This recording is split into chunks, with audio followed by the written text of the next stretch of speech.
Morning student. कल की कक्षा में हम अनुसंधानात्मक उपागम के बारे में हमने चर्चा की थी। अनुसंधान उपागम जो है जिसमें बालक को स्वयं को कार्य करने पर या बालक के सामने समस्या प्रस्तुत करके उस समस्या का हल बालक को स्वयं निकालने के लिए दिया जाता है, और यह उपागम उच्च कक्षाओं के विद्यार्थियों में ही काम में लिया जा सकता है। निम्न कक्षा के विद्यार्थियों में इसकी उपयोगिता नहीं है। इसमें एक शिक्षक जो होता है परामर्शदाता के रूप में होता है। कल हमने विशेषताओं का अध्ययन किया था। आज की कक्षा में हमारा टॉपिक है इसके दोष, क्योंकि हर विधि के अपने दोष भी होते हैं, अपनी विशेषताएं तो हमने देख ली। तो दोष में क्या है? पहला ये है कि यह उपागम जो है यह उपागम उच्च कक्षाओं के विद्यार्थियों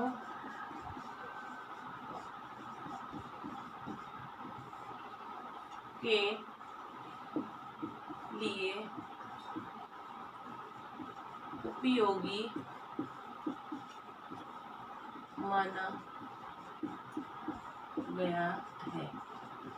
ये जो है ये उच्च कक्षा के विद्यार्थियों के लिए उपयोगी है। प्राथमिक कक्षाओं के विद्यार्थियों में इसका उपयोग नहीं किया जाता। दूसरा है प्राथमिक कक्षा के बालकों से इस बात की आशा करना जो है, यदि प्राथमिक स्तर के दूसरा है प्राथमिक स्तर के विद्यार्थियों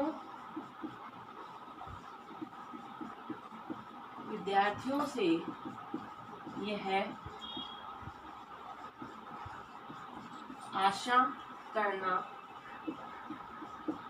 कि वह तथ्यों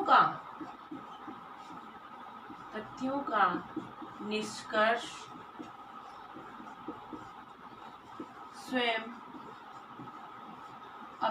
स्वयं अपनी बौद्धिक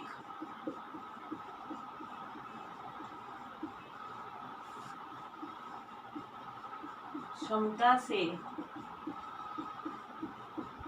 निकाल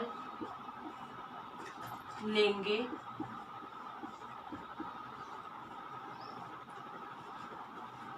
सही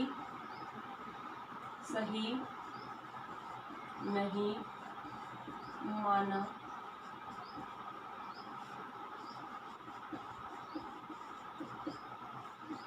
जाएगा कि छोटे बालकों में की बौद्धिक क्षमता इतनी नहीं होती कि वो जो है सूक्ष्मता से सोच सके या दूरदर्शिता से सोच सके। उनमें इतना बौद्धिक कौशल ही नहीं है, बौद्धिक परिपक्वता नहीं है, जिसके कारण वह दृष्टिकोण से या समझबूझ के साथ किसी तथ्य को निकाल सके। तो प्राथमिक स्तर के विद्यार्थियों पे ये विधि जो है ये उपागम बिल्कुल सही नहीं है। तीसरा है तथ्यों की खोजबीन तथा निष्कर्ष के लिए पर्याप्त समय की आवश्यकता होती है। अब जब क्योंकि खोजबीन का काम है तो हम इसको थोड़े समय में नहीं कर सकते, इसके लिए बहुत समय की आवश्यकता आती है, जिसके माध्यम से निष्कर्ष निकल कर आता है। जब हमको मक्खन निकालना होता है मलाई में से, तो मक्खन निकालने के लिए हमको धैर्य रखना पड़ता है। तो वह जो अमूल्य ज्ञान है प्राप्त करने के लिए इस विधि से जब हम प्राप्त करेंगे तो हमको पर्याप्त समय की आवश्यकता होगी। तो तीसरा है इसमें तथ्यों का निष्कर्ष निकालने के लिए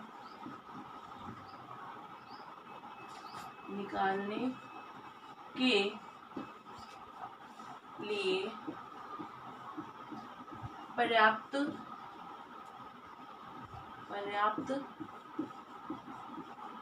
समय की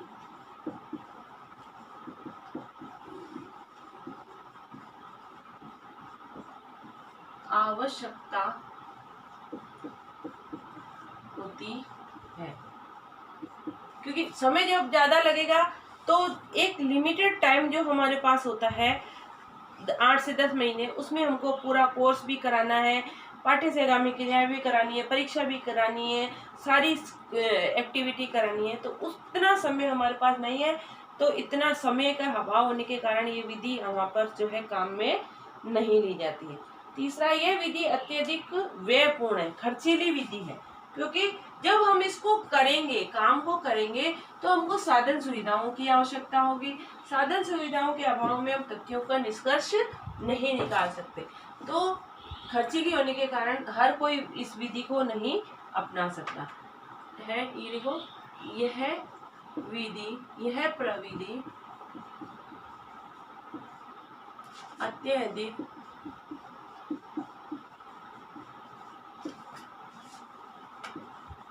खर्चीली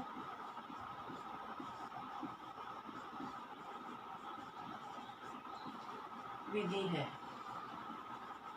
क्योंकि जब काम करने के लिए समय पर्याप्त नहीं होगा तो हम तथ्यों को नहीं निकाल पाएंगे, और जब तथ्य नहीं सामने आएंगे तो इस विधि का जो सार्थकता है या जिस उद्देश्य को लेके ये करा गया है वो उद्देश्य की पूर्ति नहीं होगी या सही निष्कर्ष निकल के नहीं आएंगे।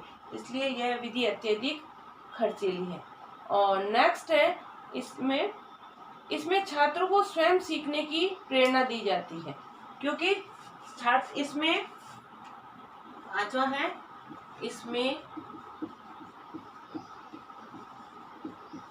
छात्र को स्वयं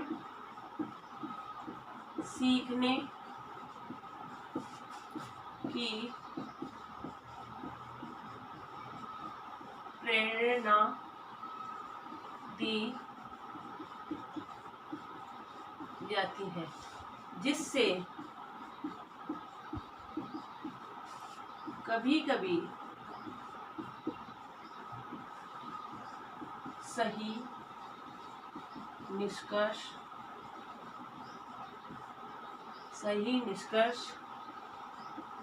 नहीं निकल पाता है। ठीक है, क्योंकि छात्र स्वयं करके सीख रहा है, तो कभी कभी जो है अल्प ज्ञानी होने के, समझबूझ नहीं होने के कारण बालक इसको सही रूप से नहीं कर पाता और गलत निष्कर्ष निकलने की संभावना होती है। इस प्रकार से हम कहेंगे कि ये विधि जो है कभी कभी गलत तथ्यों का प्रस्तुतिकरण भी हो जाती है बालक की अज्ञानता के कारण, क्योंकि बालक स्वयं जो है अज्ञान है और इस कारण से वो सही चीज, जब उसको सही गलत के मायने ही नहीं पता तो वो सही तथ्य कैसे प्रस्तुत करेगा। इसलिए जो है इस उपागम के जो है खूबी, जो विशेषताएं होने के साथ साथ इसमें कुछ कमियां भी दिखती हैं, जिसके कारण से ये उपागम जो है हमेशा इसको काम में नहीं लिया जा सकता। कभी कभी किसी प्रकरण को ध्यान में रखकर इस उपागम का उपयोग किया जा सकता है। ये विज्ञान पर आधारित उपागम है, जो तथ्य और प्रमाणों के आधार पर बात को सिद्ध करने का प्रयास करता है। ठीक है, आज का आपका गृह कार्य है अनुसंधान उपागम के दोष बताइए। साथ ही घर पे रहिए, सुरक्षित रहिए, जब भी घर से बाहर निकले तब मास्क लगा के निकलें, सोशल डिस्टेंसिंग का पालन करें, नियमित रूप से गर्म पानी का सेवन करें। जैसे ही कोरोना के लक्षण आपको दिखाई दे, तुरंत आप अपना घर पर रहकर और डॉक्टर की सलाह से मेडिसिन चालू करके उपचार प्रारंभ कर दें, ताकि आप उसके संक्रमण से बच सकें। Okay, thank you.